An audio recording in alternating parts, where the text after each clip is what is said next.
결혼 5년 차 나는 묵묵히 그림자 같은 내조를 하며 무명의 조연출이었던 남편을 방송국의 스타 PD로 만들었다. 그는 그런 내 앞에서 임신한 신인 여배우를 끌어안고 이혼을 요구하며 눈치껏 몸만 나가라고 했다. 시댁 식구들은 드디어 알도 못 낳는 암탉 같은 나를 쫓아냈다며 샴페인을 터뜨렸다. 그들은 몰랐다. 남편의 성공, 그가 연출한 모든 대박 드라마의 진짜 작가이자 투자자가 바로 나였다는 것을.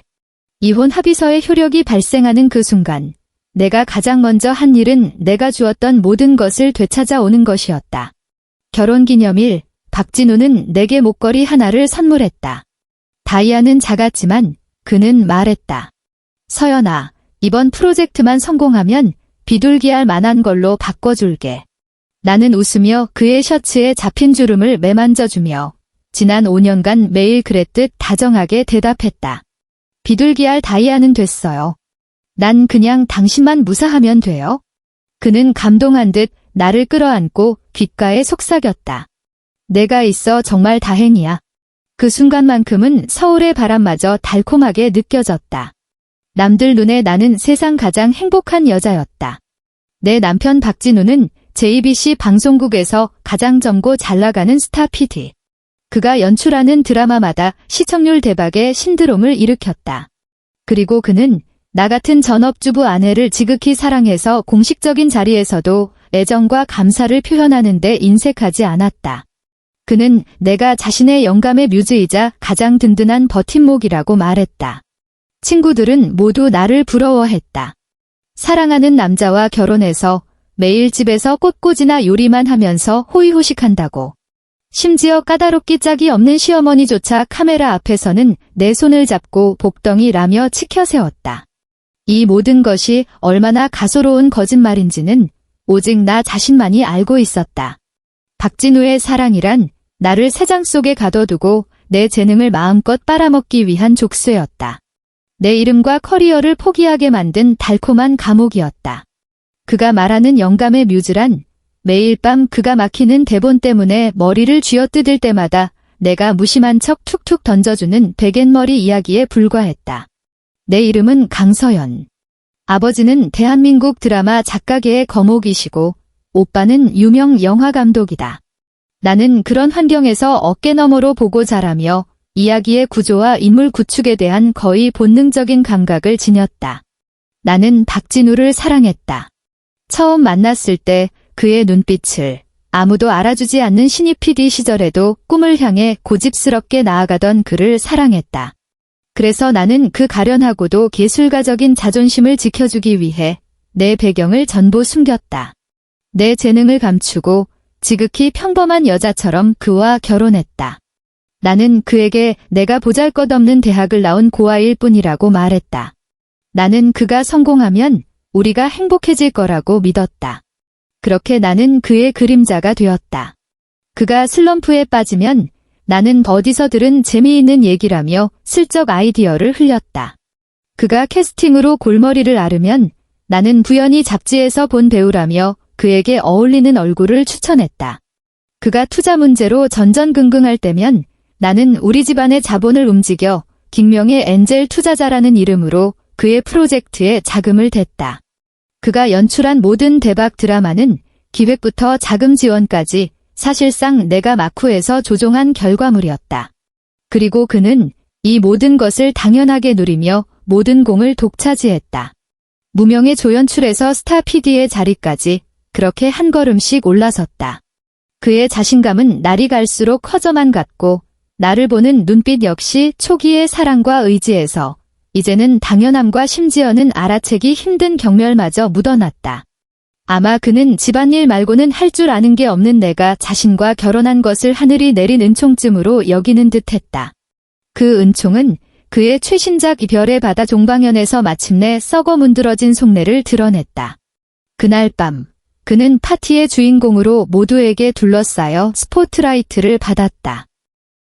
나는 늘 그랬듯 조용히 구석에 앉아 미소 띤 얼굴로 그를 바라보았다. 그는 샴페인 잔을 들고 투자자와 배우들 사이를 오가며 의기양양하게 떠들고 있었다. 그때 최유라가 보였다. 별의 바다의 여주인공이자 갓 데뷔한 신인 배우. 그녀는 박진우의 팔짱을 자연스럽게 끼고는 뭐가 그리 재미있는지 자지러지게 웃고 있었다. 박진우는 그녀를 밀어내지 않았다. 오히려 고개를 숙여 귓가에 무언가 속삭였고 그녀는 교태 섞인 몸짓으로 그의 가슴을 툭 쳤다. 그 눈빛, 그 스킨십은 결코 감독과 배우 사이의 것이 아니었다. 심장이 보이지 않는 손에 꽉 붙들린 듯 숨막히는 통증이 밀려왔다. 나는 최유라를 안다. 그녀 역시 박진우가 여주인공 캐스팅으로 애를 먹을 때 내가 수많은 신인 프로필 더미 속에서 직접 골라 추천해준 배우였다. 이 친구, 눈에 서사가 있네? 뜨겠어. 이제 와보니 그 서사는 바로 나를 겨냥한 것이었다. 종방연이 끝나고 한남동 우리 집으로 돌아오는 길 그는 성공의 기쁨에 취해 콧노래를 흥얼거리며 내 싸늘한 표정은 전혀 눈치채지 못했다. 서연아, 오늘 국장님이 또 칭찬하셨어. 내가 방송국의 미래래. 300억짜리 S 플러스 급세 프로젝트도 바로 나한테 맡기셨다고. 그는 흥분해서 재킷을 벗어 소파에 아무렇게나 던졌다. 나는 평소처럼 그것을 받아 옷걸이에 걸지 않고 그저 조용히 그를 바라볼 뿐이었다. 왜 그래? 나 잘된 거 안 기뻐. 그제야 내 이상한 낌새를 눈치채는지 그의 얼굴에서 미소가 옅어졌다. 나는 깊게 숨을 들이마셨다. 목소리가 떨려 나왔다. 박진우 씨, 최유라 씨랑 무슨 사이예요? 그의 얼굴이 순간 굳어졌다. 당황한 기색이 스쳤지만 이내 귀찮다는 표정으로 바뀌었다. 그는 바로 걸어가 위스키를 한 잔 따르더니 단숨에 들이켰다. 어차피 본 거 숨기지 않을게. 그는 바에 등을 기댄 채 마치 남의 일을 얘기하듯 말했다. 사귀는 사이야. 언제부터요? 촬영 시작했을 때부터. 머릿속이 하얗게 비었다. 심장의 통증만이 날카롭고 선명했다. 촬영 시작했을 때부터. 그 말은 내가 그의 대본을 위해 밤을 새우고 그가 투자금 때문에 힘들어할 때 내가 동분서주하고 그가 촬영장에서 힘들어할 때마다 다정하게 위로해주던 그 모든 밤에 그는 다른 여자와 사랑을 속삭이고 있었다는 뜻이었다. 왜요? 온몸에 힘을 끌어모아 겨우 세 글자를 뱉어냈다. 그가 비웃었다. 그 웃음소리에는 위에서 아래를 내려다보는 듯한 오만함과 동정이 가득했다. 왜냐고. 강서연, 당신 꼴을 좀 봐. 그는 내 앞으로 다가와 내 몸에 걸친 수수한 홈웨어를 손가락으로 가리켰다. 온종일 부엌이란 거실만 뱅뱅 돌면서 몸에선 늘 음식 냄새나 풍기고. 내가 내 예술, 내 창작에 대해 얘기하면 당신이 뭘 알아? 유라는 달라. 그앤 날 이해해. 나한테 열정과 영감을 준다고. 열정과 영감. 그가 말하는 열정과 영감은 전부 내게서 훔쳐간 것들이 아니었던가? 나는 분노로 온몸을 떨며 손톱이 손바닥을 파고드는 것도 잊었다. 우리 이혼하자. 그가 마침내 본론을 꺼냈다. 날씨 이야기를 하듯 평온한 말투였다. 유라 임신했어. 난 그 애랑 뱃속의 아이한테 책임을 져야 해. 임신. 세 글자가 무거운 망치가 되어 심장을 내리쳤다. 결혼 5년 동안 우리에겐 아이가 없었다. 병원에서는 두 사람 모두 몸에 문제가 없으니 그저 인연이 아직 닿지 않은 것뿐이라고 했다. 하지만 시어머니는 모든 책임을 내게 돌리며 앞에서는 물론 뒤에서도 나를 날도 못 낳는 암탉 박씨 집안대를 끊을 년이라며 비난했다. 이제 그가 다른 여자와 아이를 가졌다는 사실은 우리 결혼 생활의 마침표를 찍는 마지막 핑계가 되었다. 서연아, 너 나 만나서 5년 동안 호강했잖아. 그는 조금 미안한 마음이 들었는지 말투를 누그러뜨렸지만 그 안에 담긴 시혜적인 태도는 더욱 역겨웠다. 고아 출신의 별다른 기술도 없는 내가 나 없이 살려면 막막할 거야. 그러니 이렇게 하자. 이 아파트, 그리고 내 통장에 있는 5억 원 전부 너 줄게. 그동안 수고한 대가라고 생각해. 그는 잠시 말을 멈추고 훈계하는 어조로 덧붙였다. 사람이 만족할 줄도 알아야지. 추하게 굴지 마. 조용히 돈 받고 떠나는 게 우리 모두에게 좋은 거야? 나는 한때 내 심장을 뛰게 했던 그의 얼굴을 바라보았다. 이제는 낯설고 혐오스러울 뿐이었다. 그가 감히 무슨 자격으로 내게 보상을 운운하는가? 그가 가진 모든 것 중에 내게서 비롯되지 않은 것이 단 하나라도 있던가? 바로 그때 그의 휴대폰이 울렸다. 발신자를 확인한 그의 얼굴에 미소가 번졌다. 그는 스피커폰으로 전화를 받았다. 엄마. 수화기 너머로 시어머니의 날카롭고 흥분된 목소리가 터져나왔다. 어떻게 됐어, 진호야? 그 알못났는 암탈기랑 얘기 끝냈어? 박진우는 나를 힐끗 쳐다보았지만 전혀 개의치 않고 대답했다. 응, 말했어. 잘했다. 내 아들 장하다. 진작에 그년을 찾어야지. 우리 유라는 톱스타에, 뱃속에는 우리 박씨 집안 장손까지 품고 있잖아. 내가 내일 당장 절에 가서 시주하고 와야겠다. 우리 집안 드디어 기 좀 펴겠네. 시어머니의 목소리는 흥분으로 톤이 높아져 있었다. 뒤이어 시동생 박진호의 목소리가 들려왔다. 형, 진짜 대박. 그럼 이제 톱스타가 형수님이 되는 거야? 그럼 나 이제 걸그룹 멤버들도 막 만날 수 있는 건가? 형이 팍팍 밀어줘야 돼. 이 가족은 피 냄새를 맡은 독수리 떼처럼 내 시체를 뜯어 먹기 위해 달려들 준비를 하고 있었다. 박진우는 전화를 끊고 의기양양한 미소를 지으며 말했다. 당신도 들었지, 서연아. 우린 이제 사는 세상이 달라. 나는 울지도 소리치지도 않았다. 그저 내가 5년간 사랑했고 모든 것을 바쳤던 남자를 담담하게 바라보았다. 좋아요. 내 목소리는 믿을 수 없을 만큼 차분했다. 이혼할게요. 그는 내가 이렇게 순순히 나올 줄은 몰랐는지 잠시 멈칫하더니 이내 안도의 한숨을 내쉬었다. 그렇게 생각해주니 다행이네. 그는 내가 마음을 바꿀세라 서재에서 미리 준비해둔 이혼 합의서와 펜을 꺼내 내 앞에 놓았다. 사인해.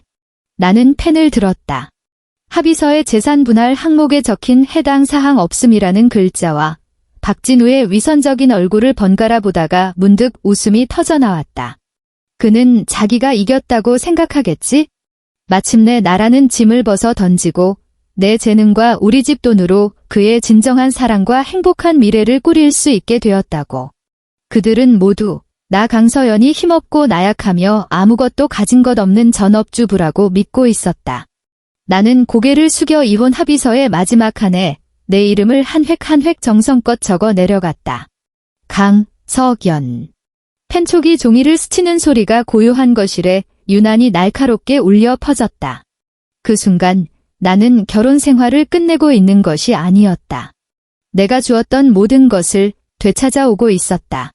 이혼 합의서의 효력이 발생한 다음 날 서울의 하늘은 유난히 맑았다.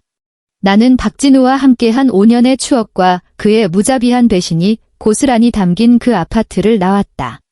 내 옷 몇 벌을 제외하고는 아무것도 가져오지 않았다. 그가 사준 선물들, 내가 손수 꾸민 가구들, 이제 와보니 전부 지독한 농담처럼 느껴졌다. 내 변호사이자 우리 집안의 법률 고문인 김 변호사님이 아래층에서 나를 기다리고 있었다. 그는 내 빈손을 보고 조금 놀란 듯 했지만 이내 안타까운 눈빛을 보냈다. 아가씨, 다 처리되셨습니까? 나는 고개를 끄덕이며 차에 올라탔다. 네, 김 변호사님. 다 끝났어요. 이제 법적으로 박진우 씨와 저는 아무 관계도 아니에요. 김 변호사님이 한숨을 쉬었다. 회장님과 도련님께서 걱정이 많으십니다. 두 분께선 진작부터 그 박진우라는 자가 아가씨의 짝이 아니라고 하셨지요. 그땐 제가 어렸어요. 사랑에 눈이 멀었었죠. 나는 빠르게 스쳐 지나가는 창밖 풍경을 보며 담담하게 말했다. 이제는 꿈에서 깼어요. 바로 그때 휴대폰이 진동하며 소셜미디어 알림이 떴다. 박진우가 올린 새 게시물이었다. 사진의 배경은 서울 최고의 한정식집 분위각이었다. 사진 속에서 박진우는 의기양양하게 상석에 앉아 있었고 그의 곁에는 살짝 부른 배를 감싸 안은 채 행복한 미소를 짓고 있는 최유라가 있었다. 나의 전 시어머니와 시동생은 양옆에서 입이 귀에 걸릴 듯 웃고 있었다. 온 가족이 샴페인 잔을 들고 화기애애한 모습이었다. 사진과 함께 이런 글이 적혀 있었다. 과거는 보내고 새로운 시작을 맞이하며 샵사인 가족 샵사인 행복 샵사인 새생명. 운이각. 내 입가에 차가운 미소가 번졌다. 내가 가장 좋아하는 식당이자 며칠 전 우리의 결혼기념일을 축하하기 위해 한 달 전부터 겨우 예약해둔 곳이었다. 결국 그 자리는 내가 쫓겨난 것을 축하하는 그들의 파티 장소가 되어버렸다. 정말이지, 단 하루도 기다릴 수 없었던 모양이다. 내게 마지막 남은 체면조차 지켜줄 마음이 없었던 것이다. 김 변호사님, 나는 휴대폰을 끄며 차갑게 말했다. 시작하시죠. 김 변호사님이 안경을 고쳤었다. 렌즈 너머의 눈빛이 칼날처럼 날카로워졌다. 그는 고개를 끄덕이고는 휴대폰을 들어 어딘가로 전화를 걸었다. 네, 접니다. 계획대로 진행하십시오. 운이각의 호화로운 루마는 웃음소리로 가득했다.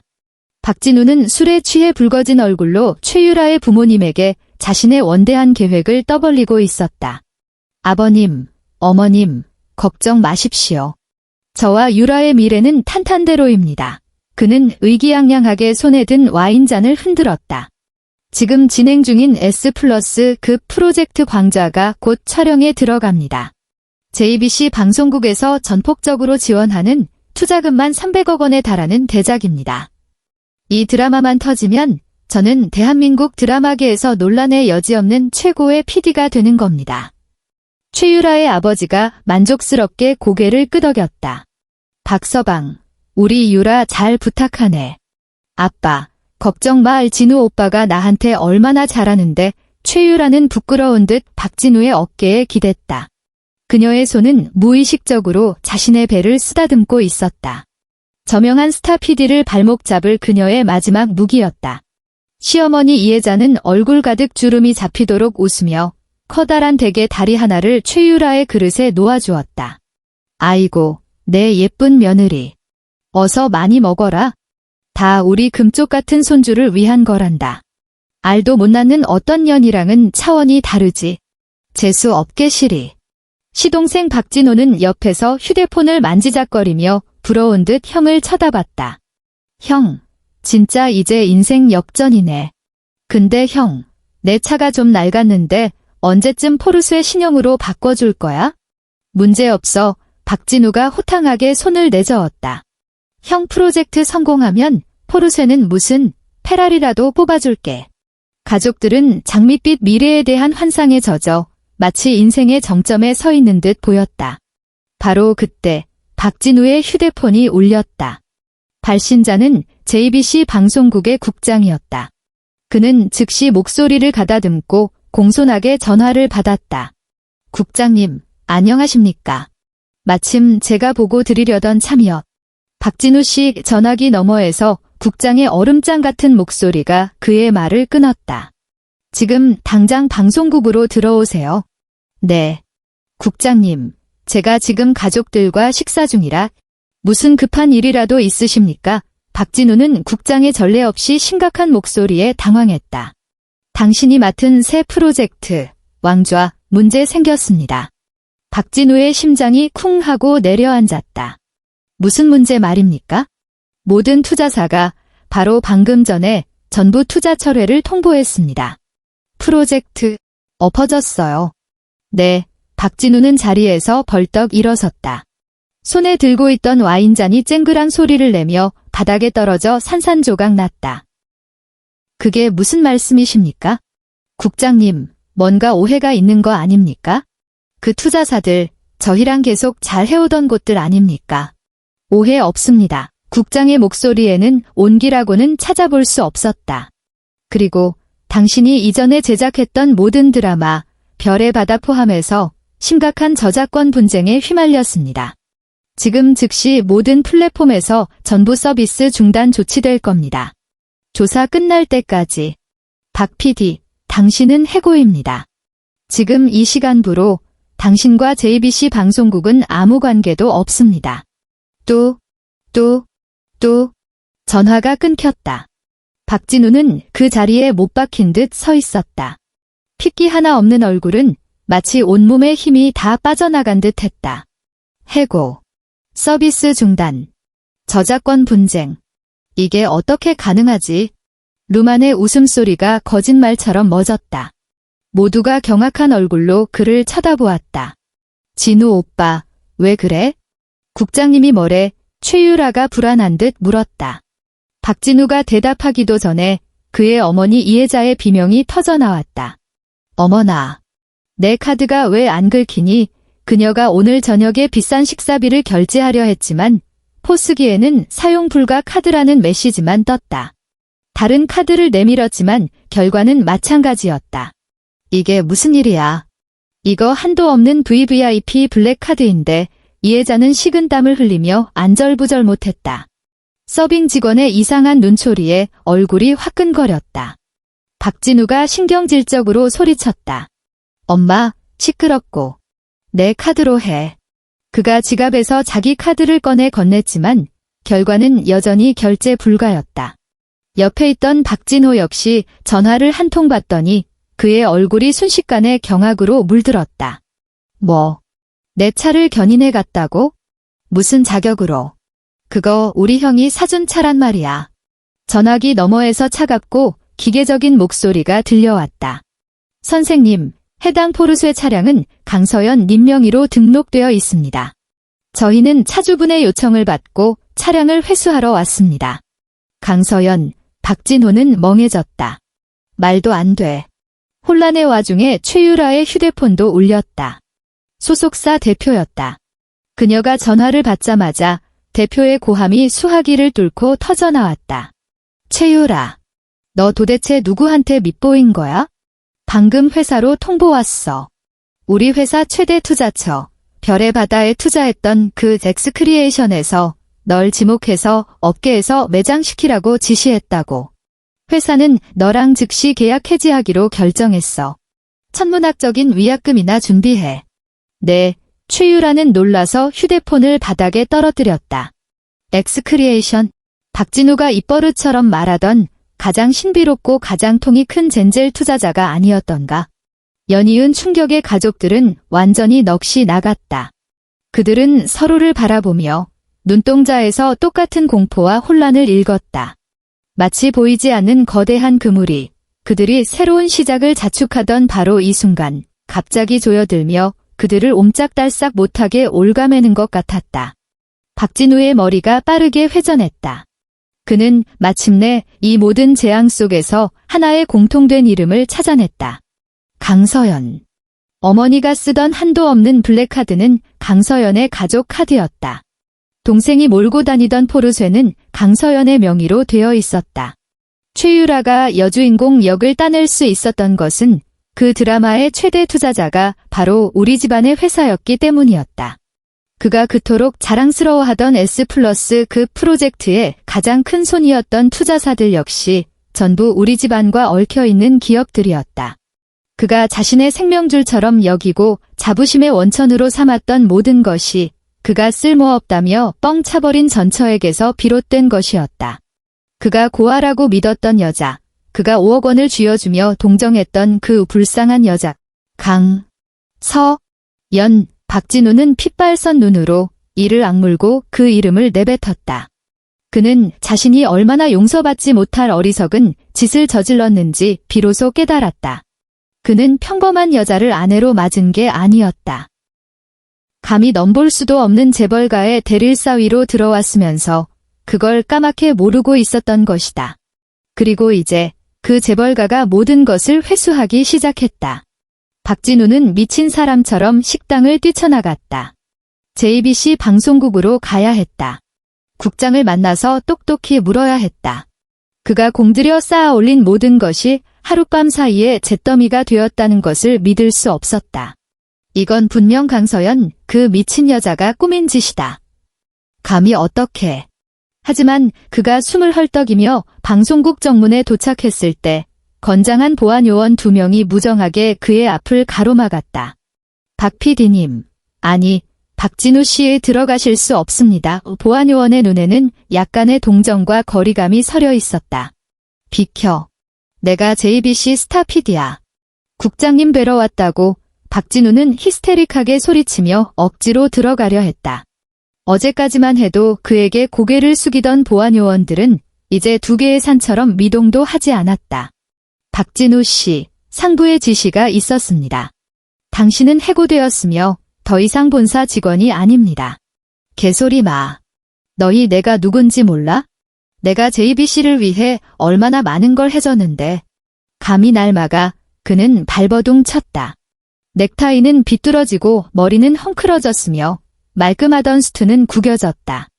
평소의 의기양양한 모습은 온데간데 없이 집에서 쫓겨난 개처럼 초라했다. 주변을 지나가던 방송국 직원들이 그를 향해 손가락질하며 수근거렸다. 한때 그를 떠받들고 우러러보던 후배들의 눈에는 이제 경멸과 고소하다는 표정만이 가득했다. 박진우가 가장 비참한 모습으로 서 있던 그때 검은색 롤스로이스 팬텀 한 대가 소리 없이 방송국 정문 앞에 멈춰섰다. 1004번 번호판. 서울 상류층이라면 모르는 이가 없는 번호였다. JBC 방송국의 최대 주주이자 이사회 의장인 강성환 회장의 차였다. 박진우의 몸부림이 멈췄다. 그는 멍하니 그 차를 바라보았다. 그는 저 차를 본 적이 있었다. 방송국에서 가장 성대한 연말 파티 때 국장이 직접 차 문을 열어주며 극진히 모시던 그 사람이었다. 그에게는 우러러봐야만 하는 닿을 수 없는 존재였다. 차 문이 열렸다. 먼저 내린 것은 김 변호사였다. 그는 차를 돌아 반대편으로 가더니 공손하게 뒷좌석 문을 열었다. 디올 오뚜꾸띠르 컬렉션의 크리스탈 슈즈를 신은 발이 우아하게 땅을 밟았다. 그리고 몸에 딱 맞는 샤넬 수트를 입은 내가 차에서 천천히 내렸다. 햇살 아래 박진우가 선물했던 싸구려 목걸이는 온데간데 없었다. 그 자리에는 눈부시게 빛나는 다이아몬드 목걸이가 걸려 있었다. 중앙에 박힌 다이아몬드는 그가 언젠가 약속했던 바로 그 비둘기알 크기였다. 박진우의 동공이 급격히 수축했다. 그는 마치 귀신이라도 본 듯 입을 떡 벌린 채 나를 쳐다보았다. 서연, 그는 자신의 눈을 믿을 수 없었다. 온몸에서 한 번도 본 적 없는 고귀함과 서늘한 기품을 뿜어내는 이 여자가 정말 매일 자신을 위해 밥을 짓고 수수한 홈웨어를 입고 있던 그 아내가 맞단 말인가? 방금 전 전화로 그에게 해고를 통보했던 국장을 포함한 JBC의 모든 임원들이 차가 건물에서 허겁지겁 뛰쳐나와 일렬로 서서 내게 정중히 허리를 숙였다. 아가씨, 오셨습니까? 나는 그들을 보지 않았다. 내 시선은 오직 충격으로 일그러진 박진우의 얼굴에 고정되어 있었다. 나는 하이힐을 신고 한 걸음 한 걸음 그의 앞으로 걸어갔다. 바닥에 부딪히는 구두굽 소리가 마치 그의 커리어에 종언을 고하는 장송곡처럼 울렸다. 박 PD님, 나는 그의 바로 앞에서 멈춰섰다. 붉은 입술이 열렸다. 목소리는 크지 않았지만 그의 귓속에 똑똑히 파고들었다. 정식으로 제 소개를 하는 걸 깜빡했네요. 나는 살짝 미소 지었다. 그 미소에는 과거의 온기는 사라지고 얼음 같은 조롱만이 남아 있었다. 나, 강서연은 당신의 전 아내일 뿐만 아니라 당신이 연출한 모든 대박 드라마의 원작자, 필명 덱스이기도 하지. 박진우의 몸이 휘청거렸다. 얼굴이 새하얗게 질렸다. X. 업계에서 가장 신비롭고 단 한 번도 얼굴을 드러낸 적 없지만 시청률 보증수표로 불리는 천재 작가. 그가 매번 인터뷰에서 자신과 오랜 시간 교감하며 영감을 공유하는 파트너라고 떠벌리던 그 사람이 강서연이었다니? 내 말은 아직 끝나지 않았다. 나는 손을 뻗어 그의 어깨에 있지도 않은 먼지를 털어주는 척했다. 몸짓은 다정했지만 눈빛은 시베리아의 겨울보다 차가웠다. 그리고 나는 그의 귓가에 바싹 다가가 우리 둘만 들을 수 있는 목소리로 속삭였다. 당신이 미래에 두 번 다시 발붙일 수 없게 될 이 JBC 방송국의 유일한 상속녀라는 것도. 쾅! 박진우의 머릿속에 폭탄이 터진 듯 순간 모든 것이 하얗게 변했다. 그는 비틀거리며 두어 걸음 물러섰다. 믿을 수 없다는 듯 나를 바라보는 그의 눈에는 공포와 후회, 그리고 완전한 절망이 가득했다. 그는 자신이 하늘을 나는 매라고 믿었고 나는 땅바닥에 하찮은 참새라고 생각했다. 이제야 그는 깨달았다. 자신은 그저 새장 속에 갇혀 주인이 주는 모이를 받아먹던 카나리아였고 나는 그 새장의 열쇠를 쥐고 언제든 그의 생사를 결정할 수 있는 주인이었다는 것을. 그의 모든 자부심과 성취가 바로 이 순간 내 손에 의해 산산조각 났다. 그때 뒤늦게 도착한 최유라와 박진우의 가족들이 현장에 나타났다. 그들은 이 드라마틱한 장면을 임원들에게 둘러싸여 여왕처럼 군림하는 나와 바닥에 주저앉은 박진우를 목격했다. 최유라는 순간 모든 것을 깨달았다. 그녀가 재벌가에 입성할 비장의 카드라고 믿었던 뱃속의 아이는 이제 그녀 인생 최대의 조롱거리가 되었다. 그녀는 무너져 내렸다. 그녀는 달려들어 박진우의 멱살을 잡고 히스테릭하게 울부짖었다. 박진우, 너 천재 PD라며. 쟤는 아무것도 할 줄 모르는 전업주부라며. 나한테 사기쳤어. 이 사기꾼. 내가 내 인생을 망쳤어. 시어머니 이혜자와 박진호도 겁에 질려 그 자리에 주저앉았다. 그들은 눈앞에 완전히 낯선 전 며느리 전 형수를 보며 머릿속이 하얘졌다. 그들은 달려와 내게 매달리고 싶었을 것이다. 과거에 나를 하대하고 무시했던 것처럼 내 다리를 붙잡고 울며불며 애원하고 싶었을 것이다. 하지만 검은 양복을 입은 경호원 2명이 한 걸음 앞으로 나서며 벽처럼 그들의 더러운 손을 내게서 1미터 떨어진 곳에서 막아섰다. 나는 그들을 내려다보았다. 한때 순종적이고 비굴하며 마음대로 부려도 된다고 생각했던 여자가 이제는 그들이 감히 이해할 수 없는 모습으로 그들의 생사를 냉담하게 결정짓는 모습을. 김 변호사님, 나는 그들에게서 시선을 거두었다. 더 이상 쳐다보는 것조차 시간 낭비였다. 깨끗하게 처리해주세요. 네, 아가씨. 나는 몸을 돌려 사람들의 호의를 받으며 JBC 방송국 정문으로 들어섰다. 한때 내게는 그저 남편의 직장일 뿐이었던 그 유리문이 이제는 내 왕국의 입구가 되었다. 등 뒤에서 박진우의 절망적인 포효와 최유라의 처절한 울음소리, 그리고 나의 전 시댁 식구들의 품위 없는 통곡 소리가 들려왔다. 그 모든 소음은 나의 새로운 시작을 알리는 가장 화려한 배경음악이 되었다. 박진우의 몰락은 내 생각보다 빠르고 철저했다. 천재 PD는 신단에서 추락하여 어깨에서 손가락질 받는 사기꾼이자 도둑놈이 되었다. 나는 원작자 렉스의 이름으로 변호인단을 통해 저작권 침해 및 사기 혐의로 그를 고소했다. 지난 5년간 그가 내놓은 모든 작품의 핵심 아이디어와 대본 골격이 내게서 나왔다는 사실이 증명되었다. 빼도 박도 못할 증거 앞에서 그는 아무 변명도 하지 못했다. JBC 방송국은 신속하게 그와 선을 긋고 그의 파렴치한 행위를 규탄하며 영구 출연 금지 명단에 올린다는 성명을 발표했다. 곧 대한민국 방송계 전체가 그에게 문을 닫았다. 표절이라는 주홍글씨가 새겨진 PD에게 재기의 기회는 없었다. 그는 명예를 잃었을 뿐만 아니라 막대한 빚까지 떠안게 되었다. 한때 그를 떠받들던 투자자들은 이제 손해배상을 청구하는 채권자가 되어 그를 압박했다. 그가 내게 보상이라며 던져주었지만 내가 받지도 않았던 한남동 아파트를 포함한 그의 모든 재산은 압류되었다. 나는 그가 팔 수 있는 모든 것을 팔고 심지어 옛 동료들에게 돈을 빌리러 다녔지만 아무도 그를 상대해주지 않는다는 소식을 들었다. 한때 잘나가던 스타 PD는 이제 모두가 피하는 역병 같은 존재가 되었다. 최유라의 말로 역시 별반 다르지 않았다.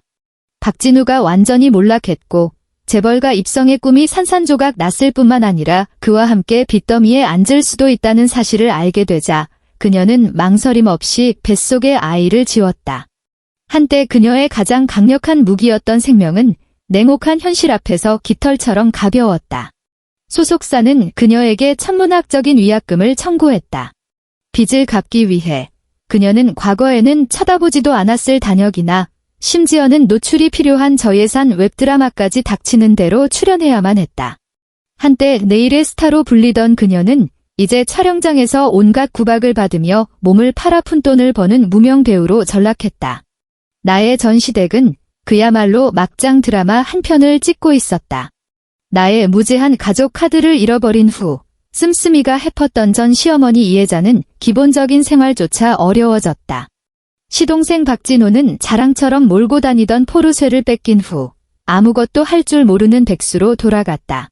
그들 가족은 넓은 아파트에서 쫓겨나 오래전 살았던 서울 변두리의 낡고 비좁은 빌라로 이사해야만 했다.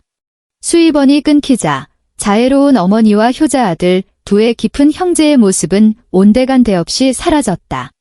나는 그들이 매일 돈 때문에 싸운다는 소식을 들었다. 이혜자는 박진우를 집안을 망친 패물이라고 욕했고, 박진우는 애초에 돈 많은 며느리를 얻으라고 닥달한 어머니 때문에 사람 보는 눈이 멀었다고 원망했으며, 박진호는 형이 무능해서 자기 인생까지 망쳤다고 불평했다. 한때 새로운 시작을 축하하며 화기애애했던 그 가족에게는 이제 끝없는 상호 비방과 증오만이 남았다. 그 모든 일은 이제 나와 아무 상관없었다. 나는 더 이상 그들의 비참한 말로에 관심을 두지 않았다. 나의 새로운 인생을 개척하기에도 바빴기 때문이다. 나는 더 이상 내 신분을 숨기지 않고 작가 덱스이자 제작자 강서연으로서 내가 사랑하는 업계에 정식으로 복귀했다. 나는 아버지의 방송국 산하에 나만의 제작사를 차렸고 절대적인 자율권을 보장받았다. 내가 가장 먼저 한 일은 박진우가 망쳐놓았던 S+ 극 프로젝트 왕좌를 재가동하는 것이었다. 이번에는 내가 직접 메가폰을 잡고 대본을 대대적으로 수정했다. 박진우의 얄팍한 취향에 맞추기 위해 넣었던 자극적인 설정들을 모두 삭제하고 권력과 욕망, 인간 본성에 대한 나의 초기 구상을 완벽하게 복원했다. 나는 완전히 새로운 제작진과 배우들로 팀을 꾸렸다. 모두가 낙하산처럼 나타난 젊은 제작자인 나를 호기심과 의심이 뒤섞인 눈으로 바라보았다. 제작 발표회에서 한 기자가 날카롭게 질문했다. 강서연 PD님, 박진우 전 PD의 아내로서 그가 맡았던 프로젝트를 이어받으셨는데 무언가를 증명하고 싶으신 겁니까? 세간에는 PD님이 진짜 X라는 소문이 파다한데 사실입니까? 나는 수많은 플래시 세례를 받으며 마이크를 들고 당당하게 대답했다. 첫째, 저는 박진우 씨와 이제 아무 관계도 아닙니다. 둘째, 저는 누구에게도 무언가를 증명할 필요가 없습니다. 작품이 모든 것을 증명할 겁니다. 셋째, 네, 맞습니다. 제가 잭스입니다. 나의 솔직한 답변은 업계에 엄청난 파장을 일으켰다. 사람들은 베일에 쌓여있던 천재 작가가 이렇게 젊고 아름다운 여성이었다는 사실에 놀랐고 그녀와 박진우 사이에 있었던 알려지지 않은 과거에 더욱 경악했다. 의심의 목소리, 동정의 목소리, 흥미로운 구경거리가 생겼다는 목소리가 끊이지 않았다. 나는 그 모든 소음에 신경 쓰지 않고 오직 광좌의 제작에 모든 것을 쏟아부었다. 대본이 글자 하나하나부터 의상과 소품의 디테일, 카메라의 움직임 하나까지 모든 것을 직접 챙겼다. 지난 5년간 억눌려왔던 재능과 열정이 마치 화산처럼 폭발하여 이 작품 안에 고스란히 녹아들었다. 몇 달 후 왕좌가 첫 방송을 시작했다. 첫 회부터 시청률은 JBC 방송국의 근 3년간의 첫 방송 기록을 갈아치웠다. 이야기가 전개될수록 입소문은 걷잡을 수 없이 퍼져나갔다. 촘촘한 서사와 입체적인 인물, 깊이 있는 주제는 순식간에 이 드라마를 하나의 사회 현상으로 만들었다. 온라인은 온통 드라마와 캐릭터에 대한 이야기로 도배되었다. 미쳤다. 이게 진짜 정치 사극이지. 박진우가 만들던 유치한 사랑 타령이랑은 차원이 다르네. 작가 X 최고. 강서연 PD 최고. 이게 진짜 역대급 조합이었네. 물론 동일 인물이지만. 오늘부터 내 워너비는 강서연이다. 재능, 외모, 돈, 거기에 사이다 복수까지. 완전 드라마 주인공 서사 아니냐고. 왕좌의 마지막 회가 방영되던 날 전국 시청률은 40%를 돌파하며 새로운 역사를 썼다. 나, 강서연은 더 이상 누군가의 부속품도 그림자 속에 사는 존재도 아니었다. 나는 내 이름 석자를 걸고 당당하게 스포트라이트 아래 섰으며 모두의 존경과 인정을 받았다. 성공적인 종방연이 열리던 밤, 나는 붉은 드레스를 입고 호텔 최고층의 전면 유리창 앞에 서서 모든 이들의 축하를 받았다. 창밖으로는 서울의 눈부신 야경이 펼쳐져 있었다. 수많은 불빛이 대낮처럼 도시를 밝혔다. 나는 샴페인 잔을 들고 무심코 길 건너편을 바라보았다. 어두운 가로등 불빛 아래 몇몇 인형이 격렬하게 다투며 서로를 밀치고 있었다. 자세히 보니 박진우와 그의 가족들이었다. 그는 구겨진 점퍼를 입고 기름진 머리에 수염도 깎지 않은 채 과거의 세련된 모습은 조금도 찾아볼 수 없었다. 그의 곁에 있는 이혜자와 박진호 역시 남루한 옷차림에 잔뜩 날이 선 표정이었다. 무언가 때문에 싸우는 듯 박진우가 박진호를 거칠게 밀쳤고 이혜자는 땅을 치며 박진우의 등을 두들겼다. 우스꽝스러우면서도 비참한 무언극 같았다. 바로 그때 박진우는 내 시선을 느꼈는지 고개를 번쩍 들었다. 그는 수많은 차들을 가로질러 유리창 앞에 서서 찬란하게 빛나고 있는 나를 발견했다. 네 개의 눈이 허공에서 마주쳤다. 나는 그의 눈에 담긴 충격과 분노, 그리고 지독하게 짙은 후회를 보았다. 그 눈빛은 마치 소리 없이 외치는 것 같았다. 만약 그때 이혼하지 않았다면 지금 이 자리에서 이 모든 것을 누리고 있는 사람이 바로 자신이 아니었을까? 안타깝게도 만약이란 없었다. 나는 그저 담담하게 시선을 거두고 입가에 옅은 미소를 머금었다. 그리고 몸을 돌려 연회장에서 나를 기다리는 나의 진정한 파트너들을 향해 손에 든 잔을 높이 들었다. 잔 속의 샴페인이 크리스탈 조명 아래 매혹적인 빛을 뿜어냈다.